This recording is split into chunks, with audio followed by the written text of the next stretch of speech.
Hello and welcome to the Back Nine Report, where Fred Altvater and I get together and check in on the world of golf to bring you the latest news, insights, analysis, interviews, recaps, previews. Hey, we cover anything and everything golf. In other words, if it happened golf, we have it for you. And Fred, we have a big one, big announcement that happened today, which is what we're going to be talking about. But first of all, how are you today? I'm great, Carlos. I had a really nice day up here in Cadillac, Michigan. Sunny out, a little cool though. A little cool. It's frost again last night. Frost again tonight. We're still, even though it's mid-May, it's still hanging on up here. Hey, big. You talk about big news. TaylorMade, Adidas sold TaylorMade 4 years ago to an investment group, and that investment group sold TaylorMade today to a group of Koreans for a whole bunch of money. And we got to talk about that. We got to, because I remember just 4 years ago, we were talking about how KPS Capital bought TaylorMade from Adidas, TaylorMade Golf was founded in 1979, and it was bought from them in 2017 for $425 million. Well, today the big announcement is that TaylorMade Golf has again changed hands because now KPS Capital struck a definitive agreement through an affiliate to sell the club maker to South Korean-based private equity firm Centroid. We back in February, the New York Times had reported that KPS Capital was asking the asking price was $2 billion. Now we learned today that it was $1.66 billion. That's a big loss, right? I mean, $340 million less. I mean, that's chump change, right? Anyway, a Centroid, which is, and it's an interesting thing. And we're going to talk a little bit about this. And I'm going to ask you, where do you see this going pretty soon? But they were established in 2015. That's not long ago for for a private equity firm. So we're not talking about a long-standing firm. It's just 6 years old, but they have focused on several strategic buyouts during Korea, including the purchase of the South Springs Country Club. They also have included the Colon Advanced Fiber and Wu Jing Boxing, which is a book distributor. So you come to think about how they come to this. We'll talk about that too. But now TaylorMade have been saying that they have benefited from last year's booming golf participation, particularly here in the United States, where demand for new clubs and gear spiked. And we talked about this last year as well, because Golf Datatech reported that retail sales of golf equipment, if you remember, produced $2.81 billion in revenue last year, which was a 10.1% increase over the past year, even with the pandemic going on, which was amazing. So now it gave 2020 the third highest annual total since Golf Datatech began tracking the industry, trailing only the 2.91 billion in 2008 and 2.87 billion 2 years before, the year before in 2007. So TaylorMade has said again that they have experienced the highest growth in the industry in key products and total market since 2017, and that was when they were made an independent gear focused company. They're based in Carlsbad, California. But as we know, they benefit also from PGA Tour staff of players promoting the brand that includes Dustin Johnson, Rory McIlroy, Tiger Woods, several other top players. I mean, you have seen the commercials.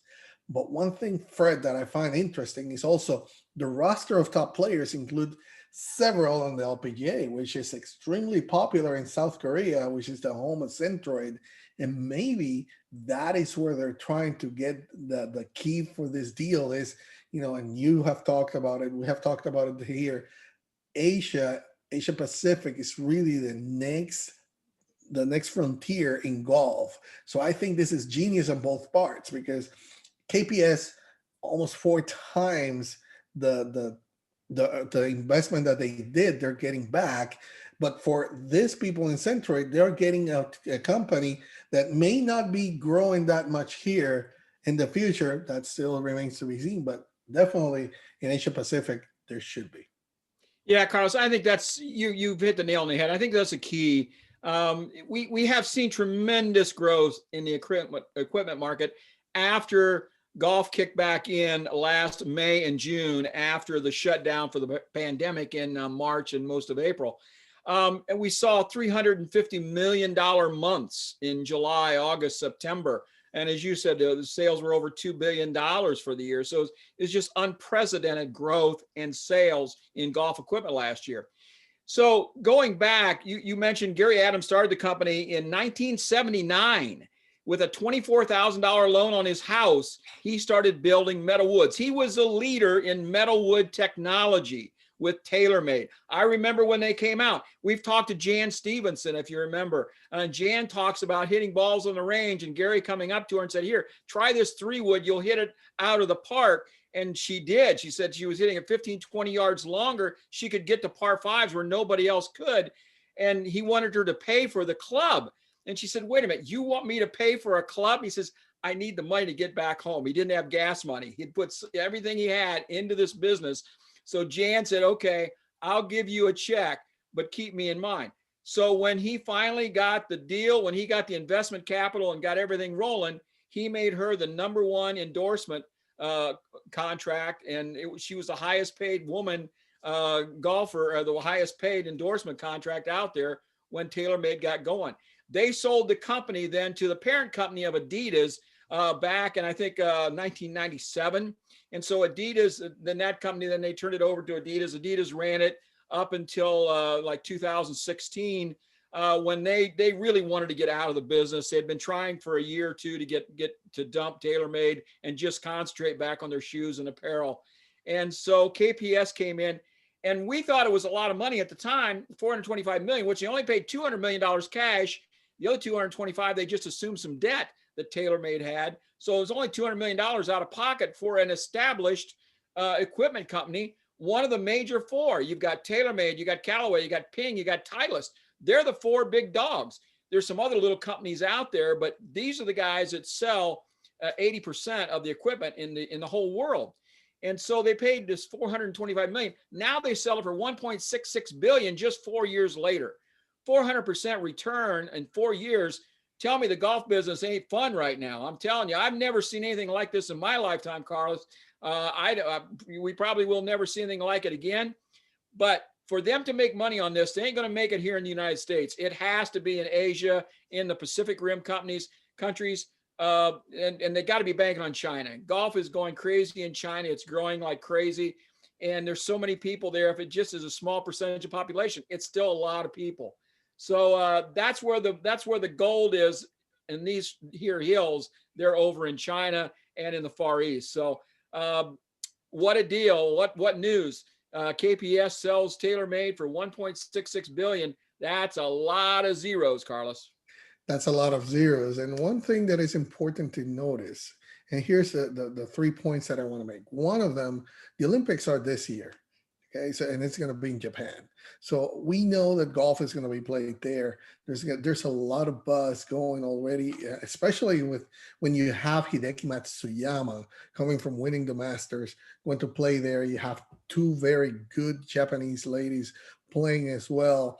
So there's a lot of expectation. You have another Asian in Perite Vatanaki from Thailand winning the ANA Inspiration, another major. So there's a lot of, and we already know about the South Korean ladies. I mean, they can have a world team already. So many in the top 20 in the world all the time.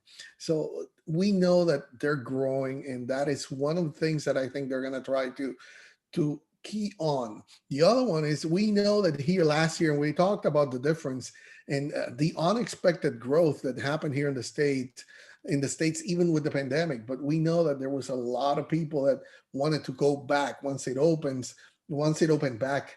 There was that surge of trying to get equipment again and try to get to play. We still have to see that growth if it remains the same this year after that big surge that happened last year. But one thing that is going to happen in Asia that hasn't happened here is the opening. It hasn't been as big as it's been already here, where golf courses barely closed, because if one thing remained for sure open was the golf courses. And if you might remember what we did, that big graphics in the summer last year, how the golf courses remained open, but they were still they were the quickest ones to get back to work. So you will see a difference now that the Asian countries, once they start getting the vaccine and everything else, they're going to start growing back again. So there's a lot of expectation, I guess, from them there. But the reason, the thing that hit me the most is that why Centroid was investing on this, because if you see their investments, and I mentioned already, they're only 6 years old as a private equity firm, but I'm going to read you something that I have here from them. They said they create value for its investors partners by strategically transforming companies to maximize profitability and competitiveness while working closely with management and its diverse partners and professionals to advise on strategic growth. Now, Jin Hyuk Young, the founder and CEO of this private equity firm, said that he considered this a transformational investment. There's a lot of buzzwords there, right? But if you see, their focus is not only on buying, but really growing the companies. So what is it that they're going to have behind all this? Because like every equity firm, they're going to grow it to sell it afterwards. So it's going to be interesting, Fred, to see what's coming from their strategically to grow TaylorMade Golf, specifically with the focus that I'm sure they're going to be doing in Asia Pacific. Carlos, I got one more question before we wrap this up for you. So if you're a Titleist or you're a Ping or you're a Callaway and you're a large corporation, you're experiencing some of the largest growth you've ever seen, some of the biggest profit margins you've ever seen. Is it time to sell? Is it time to find another buyer? Is it time to sell out your shares and reap the profits? Or do you hang in there and hope for better times yet to come? I sell right now. I would have done the same thing. I'm not waiting. I Show don't. me the money. Show me the money. Show it right now. Okay, you got me at hello right there. Hello. So no, yeah, I would have sold it. I wouldn't have think or blink. That's why this whole golf business thing, this is maybe just the tip of the iceberg. We may see a lot of this stuff coming over the next 8, 10, 12 months. Most definitely. And hey, that's all we have for now on this. But I know, like you're saying, this is just the tip of the iceberg. There's more to come. So for more information and to stay up to date with us, subscribe to our channel for more golf information and news. Thank you for joining us.